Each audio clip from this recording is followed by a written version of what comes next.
Welcome to Get Over It, the Consciousness Transforming Podcast for exceptional 21st century living.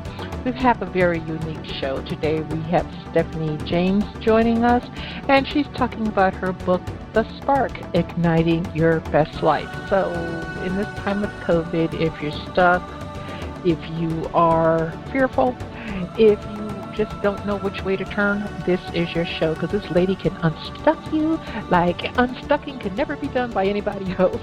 She's very good at her job and the tips and techniques that she shares, so I'm quite sure that you will enjoy the show and, more importantly, enjoy the book.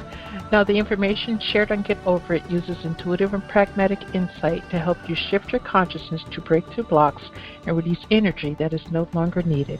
Yes, we're going to help you let go of the BS that is holding you back, but you guys know I always ask that question, are you truly ready to? And by the way, folks, BS is a belief system. A bit about me for my new listeners. Intuitive since birth. I'm a third-generation intuitive with over 3 decades of experience supporting people to break through the blocks along their path. I'm a strategist for personal and professional transformation, revealing cutting-edge information that enables you to prosper and thrive. I spent 25 successful years in corporate America as an executive sales professional, and I am the founder of Healing Visions Ministries and the Northern California Children's Education Network, a 501c3 nonprofit. I also authored 2 books. I provide consultations and healings in all areas of life that heal the mind-body-spirit connection, allowing you to live your very best life. My clients tell me that I keep it real while providing them with accurate information to assist them along their journey as a spirit living a human existence. But they also say, if you really don't want to know, don't ask, Monique. My background includes a doctorate in metaphysics, Reiki master teacher, ordained minister, and clinical hypnotherapist. So whether you are stressed, depressed, or possessed, I can help. To find out more about me and the services I offer, go to my website, and that's MoniqueChapman.com, and I invite you to like me on Facebook and follow me on Twitter and LinkedIn. My guest today, Stephanie James, is a seasoned psychotherapist, a dynamic public speaker, published author, and filmmaker. Stephanie delivers her message in a powerful way to help others find their own internal sparks and create their very best lives at the next level. She was nominated for Fort Collins Women of the Year in 2014, and as a graduate of the University of Denver, Stephanie has an unrelenting commitment to helping others ignite their very best lives and to become the best versions of themselves. The Spark with Stephanie James is a worldwide weekly radio and podcast created to help you live your very best life. Her book, The Spark, her film, When Sparks Ignite, you can find out more about her by going to her website, and that is stephaniejames.world, StephanieJames.world, WORLD. Stephanie, love it. World, you're covering everybody. Thank you so much for agreeing to be on the show. Greatly appreciate it. Thank you so much. So excited to be on here with you. I was just listening to all the amazing things you do, and I was just absolutely so even more excited to be on this show with you. What a delight. Well, thank you. You know, we're kind of on the same wavelengths. We're all about helping people make their lives better. And I like how you say, what is it, in the, your future, it's coming to you. You're not stuck. Take it to that next level. And we're all struggling to get there, especially right now during this time of, lockdown or semi-lockdown, I guess, depending on where you live. But definitely a time to be careful and cautious. So when you use the metaphor of the spark, what does that mean to you, and how can other people apply it into their lives? Yeah, so great question, because obviously the Spark is my brand. Spark is everywhere. And to me, what Spark truly is, it's our essence. It's our internal spark. So some people might call that the God spark. They might call that our spirit. It's the part of us that no matter what circumstances happen, it's like I believe the Sufi said, water can't wet it, the wind can't blow it out, fire can't burn it. It's that part of us that's always ignited even when life can tend to bog us down or cover it up. So there's ways that we can excavate it so that we can allow those sparks to truly shine within us. And so that's really where that comes from. Okay, and I absolutely love that. But during this time where everybody's closed in, closed off, it seems like the spark has dimmed or it might have even blown out for some people. How do we increase it if it's still lit, and how to reignite it if we've blown it out? Yes. Well, if we've blown it out, we've just stopped seeing it. Because, it's one of those things that it's down below the surface. So sometimes it does just take a little time. We can reignite it more fully. And I honestly, what I teach people, one of the ways that we can reignite the sparks in our life, a lot of us get so burnt out because we're taking care of other people, or like right now with the lockdown, we can start feeling trapped in our circumstances. And so the thing to remember is that actually the point of power is always in the present moment. So we have the power right this moment to start taking care of and befriending ourselves.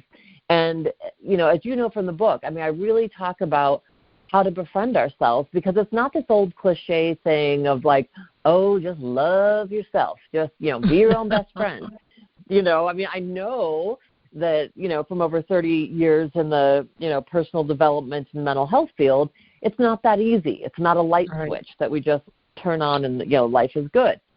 So I know, it takes some process to do that. So what I encourage people to do is, number one, it can feel a little counterintuitive, because I think we're told if you take care of yourself first, then you're being selfish. And actually nothing could be further from the truth. It's that old, it's that old saying of, put on your own oxygen mask first when you're in the airplane in case of emergency, because then you can better assist others. And that is really true. So I really invite people to become priorities in their own life. And what that means and what that would look like is looking at what are the things, and I didn't write about it in the book, but I talk a lot about the 3 C's, which are awesome questions to ask yourself in the morning to start taking care of yourself. And the first one would be just that. How do I take care of myself today? The first C is care. So maybe that, I always recommend people do 10 minutes of exercise, 10 minutes of meditation, and 10 minutes in gratitude, where you're writing out all your gratitudes, putting your hand on your chest, and just marinating on that. And even when times are rough, we can find things to be grateful for. Today I could just say grateful for waking up in a warm bed. Exactly. I was, grateful for hot water at my house, and having dear friends that live in Austin, when they experience that whole big, huge snowstorm, I'm like, oh my gosh, I'm so thankful for heat in my home. I have clean water to drink, so we can start coming up with things and really allow it to marinate in our heart so it really has some meaning. And then the second C is, how can I connect with others today? And so we know that we're interdependent beings. We need one another. And so not just texting doesn't quite seem to have the same resonance. So, it's a voice-to-voice call. Better if you could do a FaceTime call or a Zoom call. You're looking in each other's eyes. And I'll also say find ways to connect to yourself. Like, what lights you up? What makes you feel good? If I'm connected to myself, for me, one of the things that I do is I dance or I sing or I meditate. Those are my big connectors to me, to my spirit. And then the third thing is, how can I be creative today? And so that doesn't mean that you need to be an artist or you need to write a book. Sometimes the way that we're creative is we can write a song list of like our top 10 songs on Spotify that make us feel really good, and listen to those. Get out. I love these adult coloring books, and if you don't want to follow in the lines, create your own thing. And actually, we can be creative and create novelty in our lives just by taking a walk in a different way than we usually go. by trying to be creative in the activities that we want to do during the day. Because when we're in flow, that's also when we're igniting that spark within us. You know, we kind of lose track of time. But here's the thing. When we do these kind of things for ourselves in the morning and really take care of ourselves, then it's like we're priming ourselves, and we can have just much better and more fulfilling, more meaningful day as we move forward. Yes, we can, but sometimes, and I want to go back to the second of the C's, and that's connecting with self, especially during this pandemic. I've noticed people who call me from all over the world that they've kind of forgotten who they are. They've got so wrapped up in the drama, if you will, of the pandemic, and not that it's not real. I truly believe that it's real. Okay, I had COVID, so I get it. But they get so, I don't know, wrapped up in the drama that they can't, or they've forgotten their sense of self. How do you discover that again? Well, one of the ways that I have found that's really helpful, because I totally hear what you're saying, and I've had, you know, I'm also a transformational life coach, so I've had lots of people, even that are you know, quote unquote thriving, take some nosedives during this time.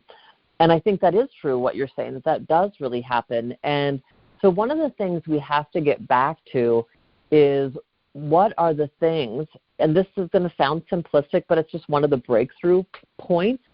What are the things that used to, you can start with that, if nothing feels like it's bringing you pleasure now, what are the things that used to bring you pleasure? Or what are the things that if you actually stopped and plugged into that would bring you pleasure, and you go through it in all of your senses? So again, it's breaking it down simplistically, but I can tell you, like, one of the pleasures for me when I wake up in the morning is I open up all the shades in my front of my house. I have this big picture window, and it always floods the house with light. No matter if it's a gray day or if it's sunny day, it just changes the light in the house. I love the sound of the coffee grinder, the smell of coffee in the morning, that first sip. I love the warmth of my dog as I hug and rub my dog in the morning. I mean, you start writing this list, and what we know happens is as we focus on something, our mind experiences it as happening now. And so that's why people can get themselves really caught when they're worried about what's going to happen in the future and, oh my gosh, what if? None of that is happening now. But when our mind thinks in pictures and experiences it as now, we get flooded with that, you know, cortisol and adrenaline, and we're having a physiological response to that thought. Well, the same thing is true if we're ruminating about the past. But the beautiful thing is that we can utilize this in holding up the picture of what we want to be focused on. And what we focus on expands. So to first start defining, what is it that I enjoy? What is it that brings me pleasure? The small things. It could be walking outside. I always love looking at the sky, no matter what the sky looks like, hearing the birds, you know, breathing in the fresh air. Because I think part of what this is calling us to do is to get really present. We can get in a trance, and we're not really being present to our own lives. So part of you know, discovering ourselves is waking up to this moment and plugging in right now. Okay. So basically it's going back to the simple pleasures in life, whatever simple pleasures you find pleasurable. And it doesn't have to match what anybody else is defining as pleasurable. So it's coming back to self. Yeah. Well, the pandemic has definitely taught us that. Oh my gosh! You know, it's been this worldwide invitation to come within, and you know, I believe that while it's been amazingly challenging for so many people, it also really is this opportunity to explore that we're not having to go outside and be somebody for anybody else. As much as, you know, we're working from home, or we're at home so much more. We're not as social as we used to be. So there's also an opportunity here to reinvent ourselves and to really take that inventory of not just what brings me pleasure, because I think that's one of the things I invite people, like, calendarize that, put that on your calendar, make sure you're plugging in and starting to notice the things that make you feel good. And I think we can even take it a step deeper of taking some inventory, writing down on a daily list, what am I finding that's meaningful for me today? And I'm really into this thing of, the bookends of our day. Mm-hmm. And so that first bookend being like what we talked about earlier, ways of priming your brain and your mind and your body first thing in the morning. But the last thing at night, I think, Wayne Dyer talked about the last 5 minutes before we go to bed is when we're marinating, whatever it is we're thinking about, we're going to be marinating on for the next, 7, 8, 9 hours, no matter how long we sleep subconsciously. Mm-hmm. So to really start working on how can I prime my brain. And one of the ways that we do that to go into this unconscious sleep is I used to use forever. I call it, whether it can be a memento. It could be, for me, it was an orange rock that I would hold on to every night that a friend had given me out of her creek in Arkansas. And it was just perfectly fitted in the palm of my hand. And I used it for muscle memory. And I had that rock on my nightstand to remind me to do this. And so you pick up this object, whatever it is to you, and as you hold it, you think and say to yourself, what is the best thing that happened today?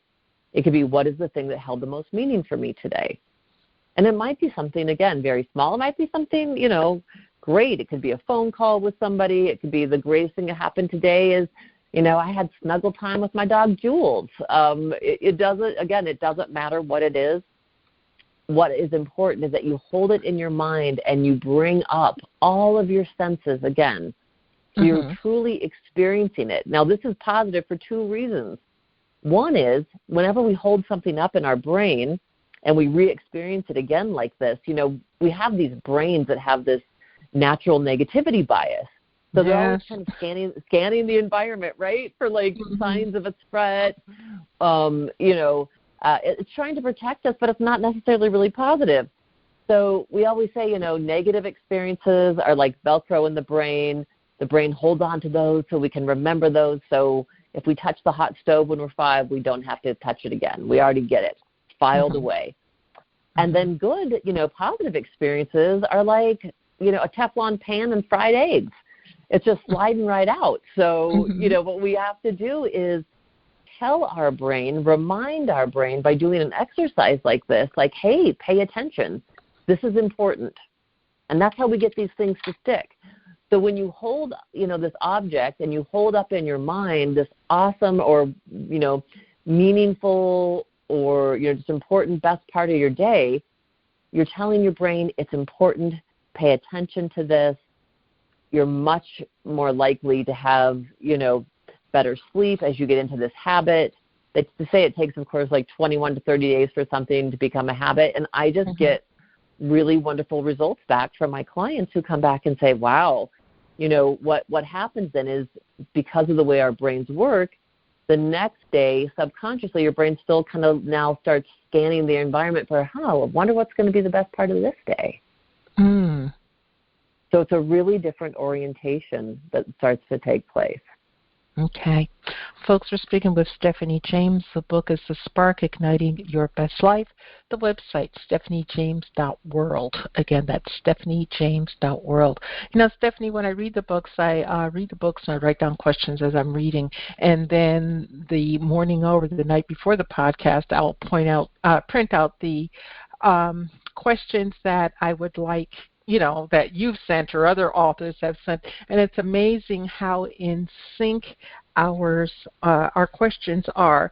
And the next question I want to ask you is, in your chapter on revving up relationships, you talk about the art of apology.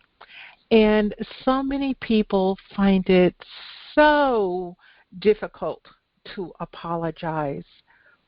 First of all, why is that, and how can we benefit greatly from the art of apology? Great question. Yes.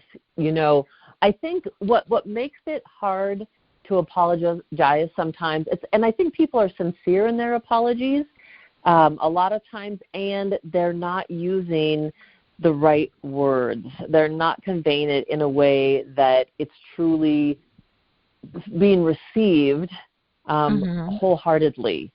And and to answer, I think the other part of that is I think sometimes we don't even realize it, but when we say people have a hard time saying, I'm sorry, because if they do, it's as if they're giving up a part of themselves, like their ego self. It's hard to admit sometimes that we're wrong. And so it was interesting when I was speaking with Harriet Lerner, who wrote the book, Why Can't You Say I'm Sorry, which is such a great book. It talked about that sometimes when people don't have a really strong ego structure, it's almost like they're on this very shaky ground, and to say I'm sorry, all of a sudden, the ground falls out from underneath them, and it's kind of like they lose themselves. And so it takes someone, it takes something to be able to hold on to yourself. You're not losing yourself, so that you can still be, you're not giving anything away. You can still be fully inside yourself and to say, I'm sorry. And I think that there's such an important distinction between a good apology and an apology that doesn't work.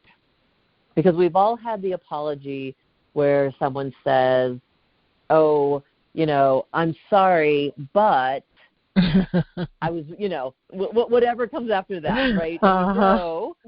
We know the but. It negates everything. It negates everything before it, right? Yeah, it's a BS, but not belief system, more along the lines of bullshit. Right. Yeah, totally. So it's like what, and then we also hear the one, well, oh, I'm sorry you feel that way. Again, like I hurt your feelings. I'm sorry you feel that way. Well, that's not taking any personal responsibility for the injury or for the wound that was caused. So, Monique, let's say I had really hurt your feelings. I had said something and unintentionally hurt your feelings. And if you had said to me, Stephanie, gosh, that really hurt, or, you really hurt me when you said that, I want you to feel the difference between if I said to you, well, I'm sorry you feel that way, but I was really busy and, I'm sorry, but I didn't really, I didn't mean to. It does, not sincere. At least, when I'm taking the energy of that doesn't seem sincere, because it's like, well, you say the word, but it's not, there's no meaning behind it that you can feel in your heart and soul. Yes, yeah. And it's almost like saying, I'm sorry, because I just want to get out of it, and I want you to quit being upset, and so I want you to not talk to me about it or call me on it. So, we'll hear people, I said, I'm sorry, like, get over it. So now feel how this feels different. So if I said instead to you, Monique, wow, so the words that I said to you really landed in a way that hurt your heart or that really offended you, and wow, I can imagine what that would feel like if, you had said that to me, and how that must have landed. And I am so sorry for, hurting your feelings in that way. And I want to really be conscious about what I'm saying. I obviously wasn't being very conscious when I said that to you. You mean a lot to me, and I'm really going to be more thoughtful and tuned in next time we're speaking. And, I really do sincerely apologize. And that feels like, wow, she listened, she paid attention, she really means what she's saying, and at the heart and soul level, it feels good. But Stephanie, what happens when someone says the second version of what you said, but then their behavior doesn't change? They keep doing the same thing over and over and over again. To me, that's not an apology, or at least not a sincere one. What are your thoughts? No, No, I absolutely agree with you. If we're going to apologize for something, we're taking ownership for our behavior, our words, whatever our actions are or were. And I think in doing that, then, that's the commitment. It's not just like, when I said to you, I'm going to really pay attention to, I want to be more conscious about how I'm speaking to you, then that really needs to be the intent. It is very rewounding to say, I'm sorry, for whatever it is, and then to continue the behavior. And I think, there's obviously a bigger issue there if someone's apologizing and they're doing the same thing over and over again. To me, that would be like, okay, well, sounds like maybe you might need, some outside help if that behavior is not willing to change. And that's interfering. But definitely, I would really be concerned, what the person I'm in relationship with, if they keep doing the same thing, then I need to really reevaluate where we're at in the relationship. Yeah. Yeah, and sometimes, well, not sometimes, all the time, folks, if you feel, at least my opinion is, if you feel that the person isn't honoring you, and it's repeated and there's no shift in the energy, you can let it go if you want. You don't have to, but you can let it go if you want. It's amazing the amount of women that have been married long-term, talking 20, 30, 40 years, and they're still experiencing this with their significant other where things just aren't shifting, and they're stuck in that space of, okay, well, I've been with this so long, I'm so used to this. Do I stay in this energy or do I graduate myself from this energy? And it becomes difficult. Well, that's the trap, right? I think that's the trap, because our brains also thrive on the familiar. So it's like, oh, this is, maybe this isn't good, but I'm used to it.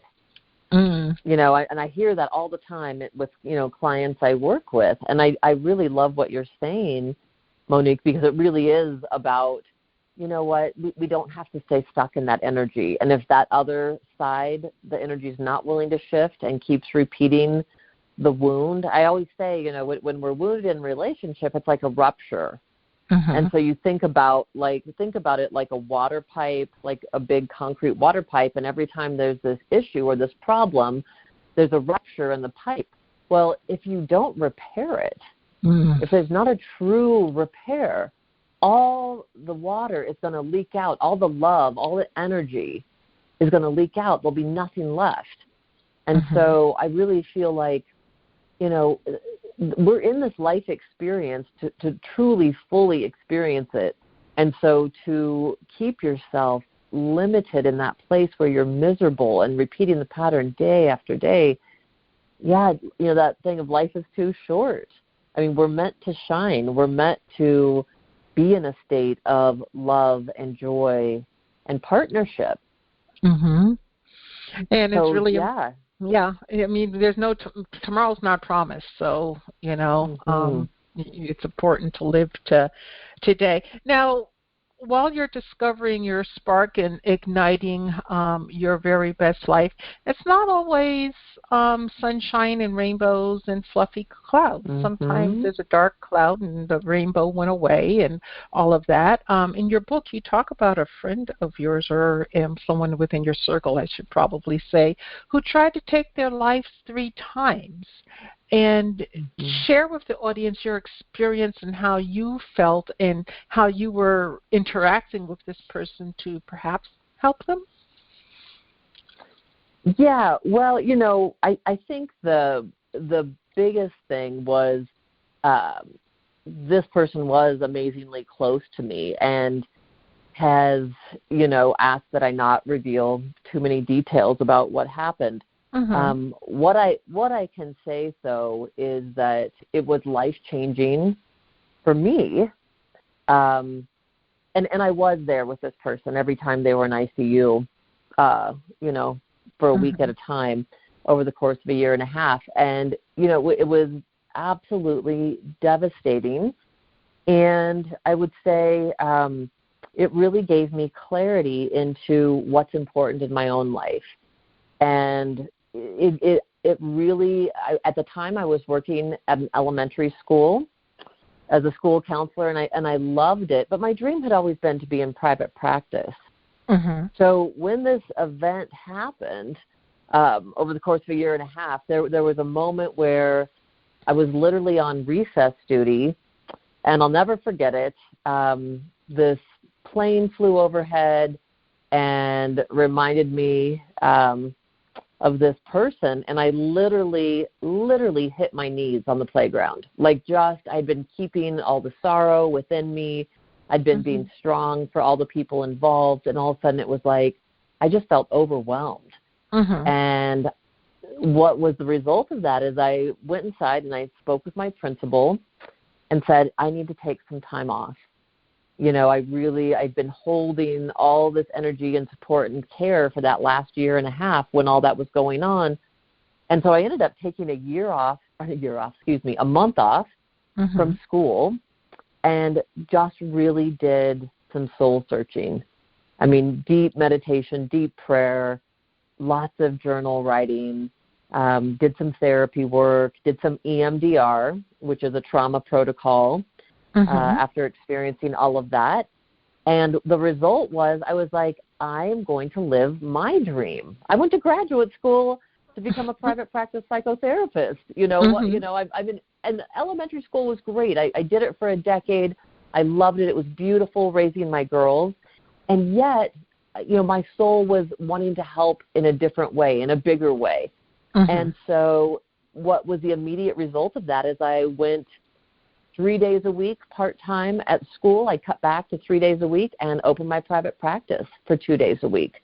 And literally, it was serendipity, and I'm telling you, miracles started happening once I made that step into, quote-unquote, my bigger life, my best life or a better version, which continues to evolve and expand.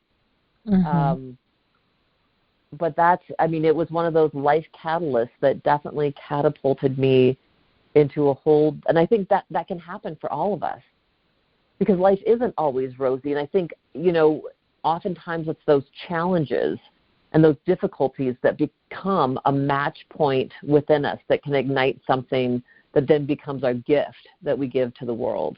Yeah, if we're willing to look at the lesson as it's presented to us, sometimes we just choose to ignore it. In your book, you talk about letting go of labels and how labels can hold us back. Talk to us more about that. First of all, what do you define as a label? Because I say I'm a mom. Is that a label, or I'm a wife, or I'm a dog owner? That takes away from the essence of who Monique is in her spirit. So talk to us about the labels that either we give ourselves or other people place upon us. Yes.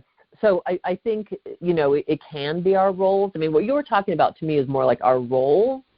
Yes, it's, we do play all those roles, and yet, like you were saying, Monique's spirit is uniquely different and beyond those roles. But I do think, we can mislabel ourselves as well when, especially, in childhood. I feel like the first 7 years of our life, we're in theta brainwave state, which means that we're super susceptible to any kind of input. So whatever people said about us that we heard, things that were modeled to us about us became really subconsciously started becoming held in beliefs, and oftentimes limiting beliefs and false beliefs. So, we can label ourselves also as not just our roles, but, for example, when I was in elementary school, I'll never forget Mrs. Hoven, I'm not trying to call her out here, but our art teacher,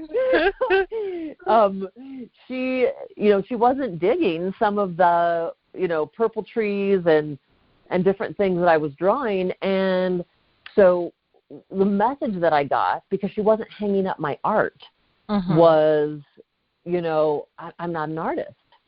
Wow. And and so, that I carried that through my life, even though I'm not that I have anything, that I would sell as an art, but I love painting. I love creating. And so, and I'm a writer and a singer, and I've done all these things, so I am an artist in so many other ways, but I had limited myself because I'd had that negative label.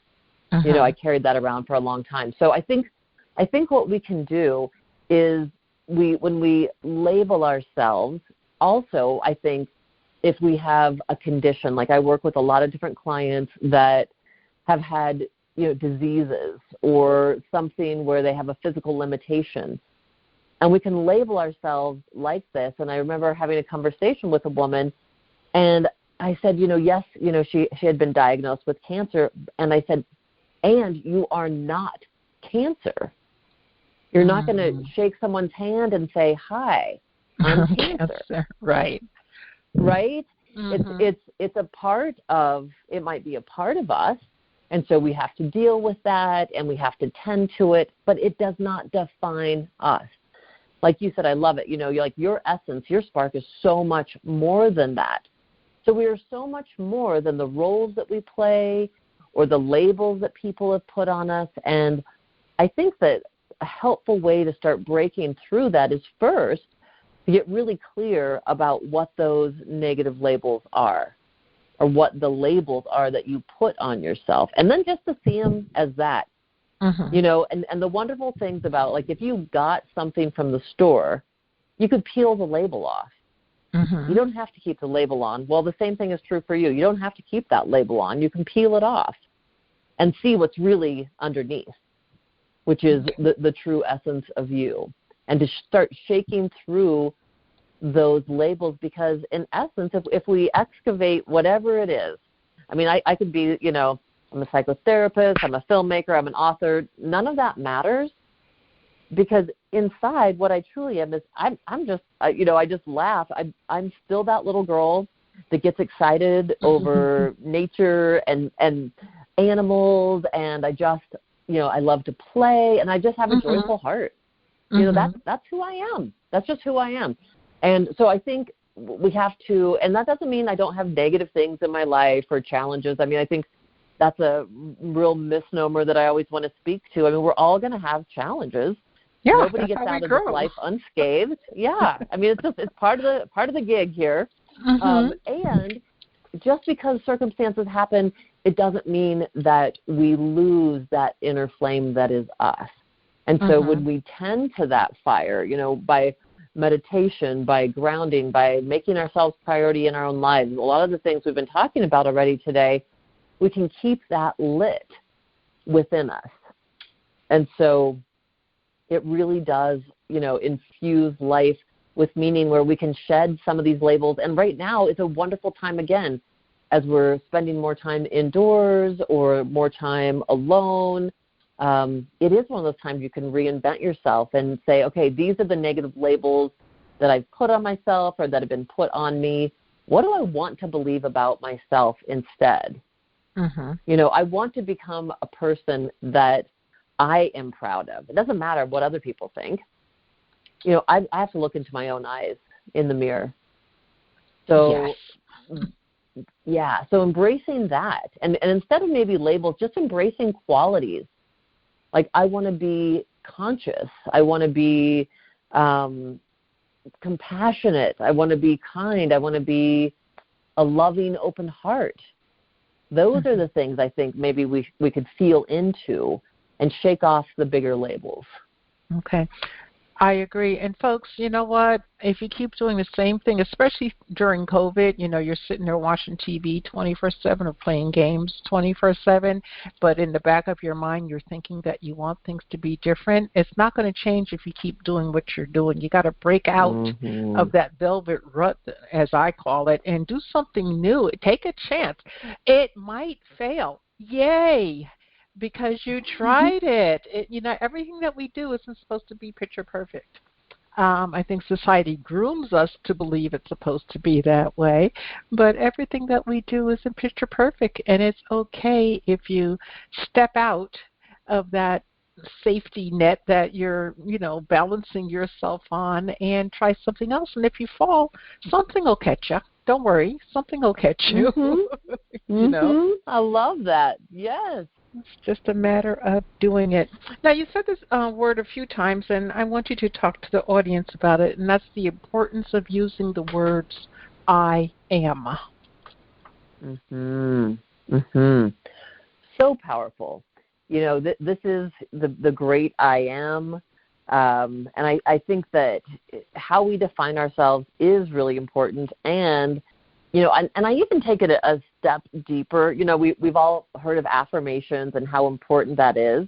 Mm-hmm. This is, you know, one of the challenges I love. I did this with a girlfriend last year.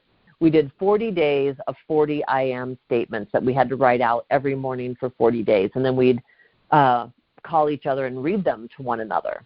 Mm-hmm. And it was really powerful. You really start to feel what it is that you're taking on. Okay? So this really does fit perfectly with the labels conversation we were just having.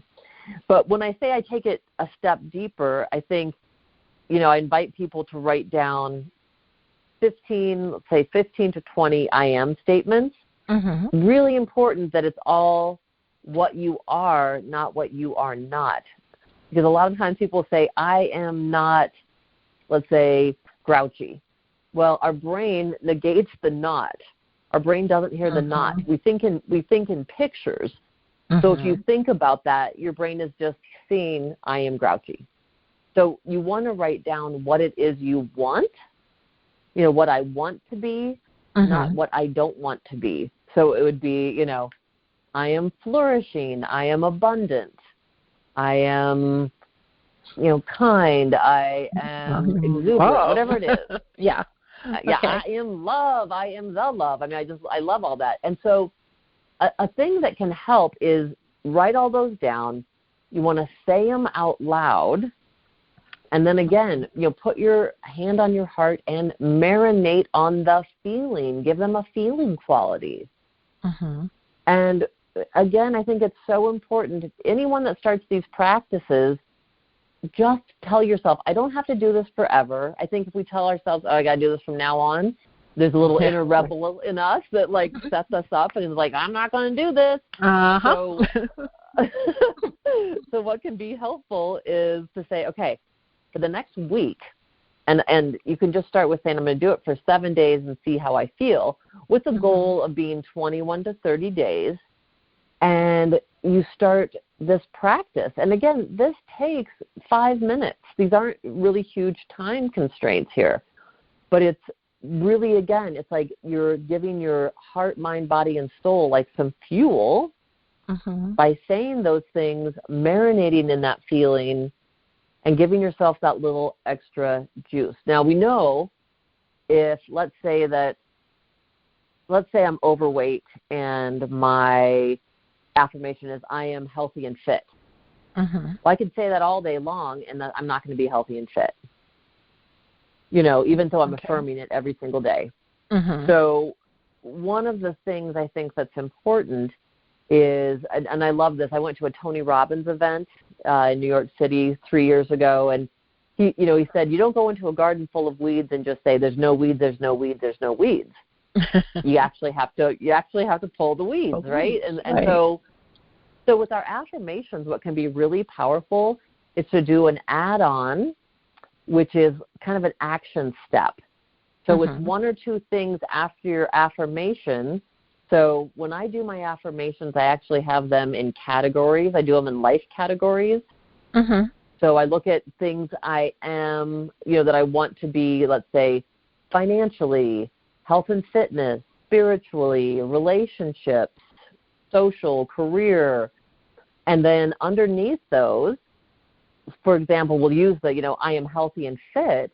Then my action step would be, I make nutritional food choices daily, and I work out 45 minutes, 5 days a week. So when I have those down and I'm saying those out loud every day, this is what's really, really cool, Monique, is that when we say these things out loud, what starts to happen is it's like it starts laying this track.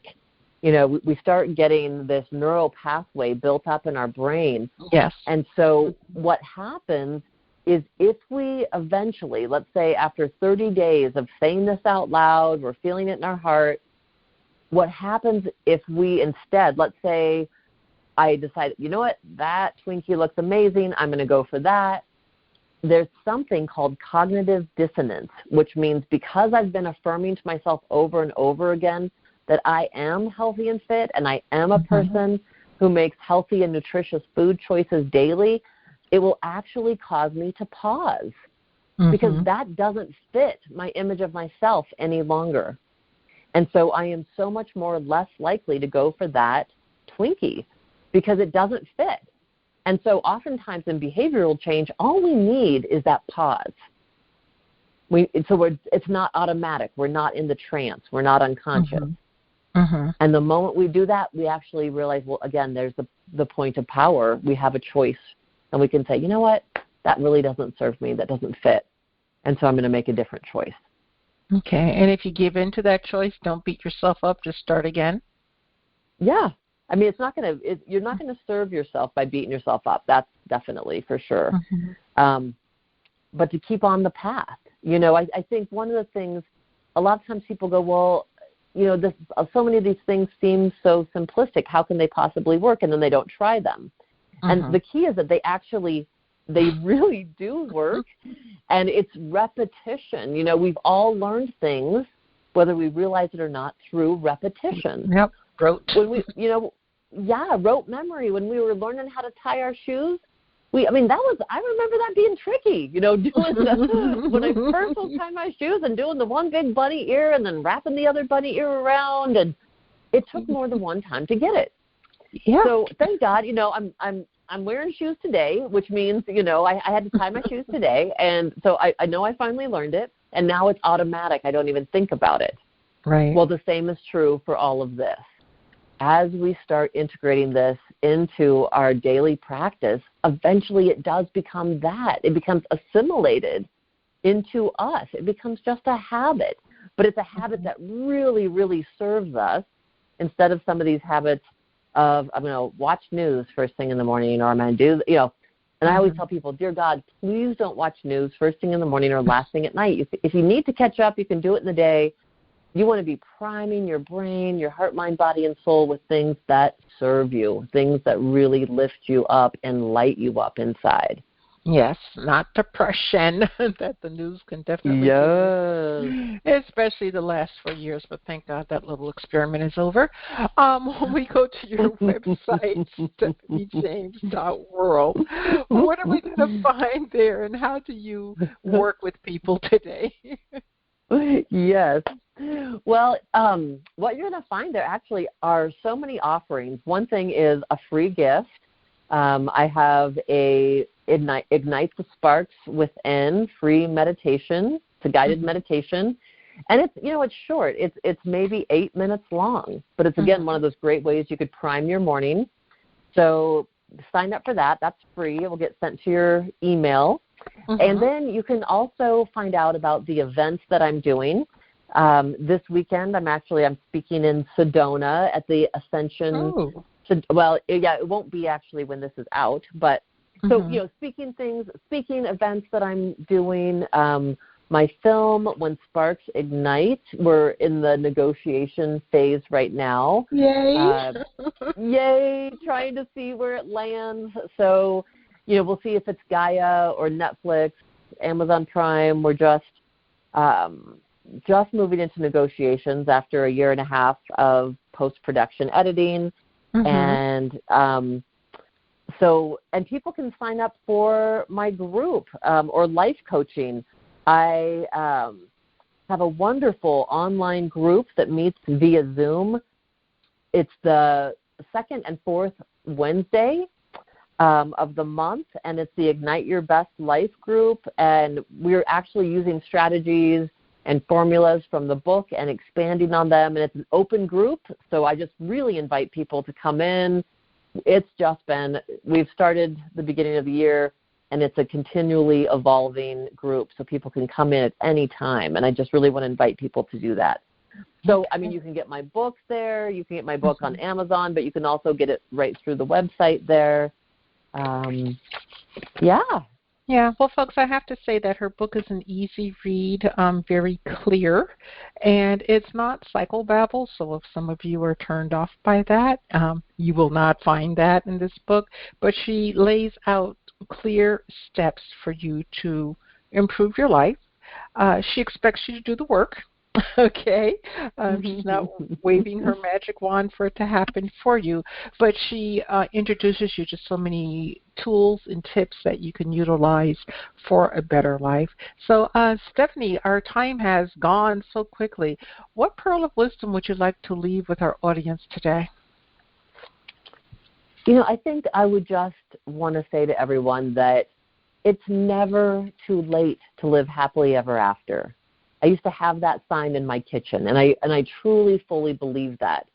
So you can start right now today by just making the choice that you want to step in to your best life. You don't have to do it all at once, but just by being gentle with yourself, just by starting to become your own true friend by saying, hey, I'm going to take care of you.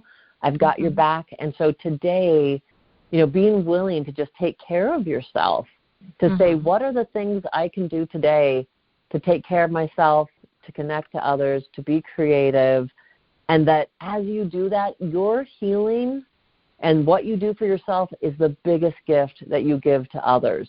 I really do feel like we are all in this together and that we really can help support one another. We can grow with and from one another. So your own healing matters. So just allowing yourself to take care of you this day and knowing that then you become the pebble in the pond and the concentric circles of love and healing then radiate to all those around you. So the power is within you and you can do it. Wow, wonderful. Thank you so much for sharing that. And thank you so much for being such a fabulous guest today. I greatly appreciate it.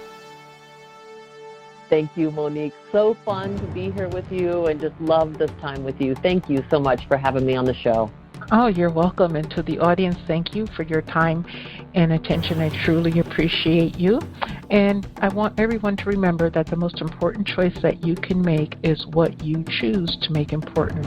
Consider making the masterful choice of finding your spark and igniting it. Abundant blessings, light, and love to all. Agape.